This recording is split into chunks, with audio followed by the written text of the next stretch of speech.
movie buff coming at you. We're going to talk about Into the Spider-Verse. This is the new animated series about Miles Morales, which is a different Spider-Man in an alternate dimension. A lot of things that people don't realize, and I'm a huge nerd, so I've known this forever, is there's different dimensions in all these, superhero worlds. So like Spider-Man could be a doctor in this dimension and he could be a plumber in this dimension, and it's just the same guy, but there's difference. Like he has blonde hair in this dimension and brown hair in this dimension. So this is kind of like where the movie is taking place. It's in Brooklyn. Miles Morales is a teenage kid, gets bit by the radioactive spider type of thing. It's a little bit different on the take of how that happens, but you kind of see all the origins of all the spider people in all these different dimensions. And you've got Gwen Stacy as Spider-Gwen, you've got tons of Peter Parkers, you've got Aunt May, you've got, a Japanese anime kind of take on it, you've got Spider-Man Noir, you've even got Spider-Ham, which is like basically like a Looney Tune. It's pretty ridiculous on how far out the spectrum they went on this movie, but it works. There's so many things in this movie that shouldn't work, that sounds ridiculous on paper, but it just works. And the way they filmed this movie and did it in the animation style, it was kind of trippy. For the first 10 or 15 minutes, I didn't really know how to feel about it. I was like, I don't know if I like this. This is weird.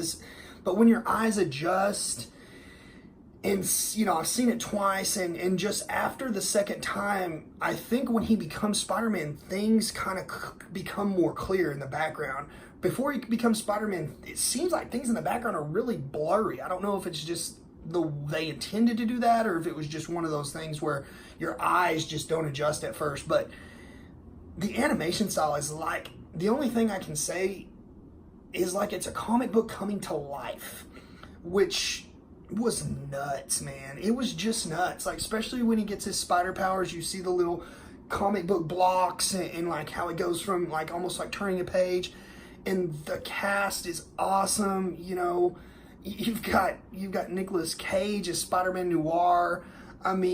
You've got Chris Pine as a Spider-Man. There's all these cool characters and so many little like nuggets of nerdism like that you would never catch unless you're just a huge Marvel nerd or superhero nerd like I am. But if you are, it pays off because there's, like I said, there's tons.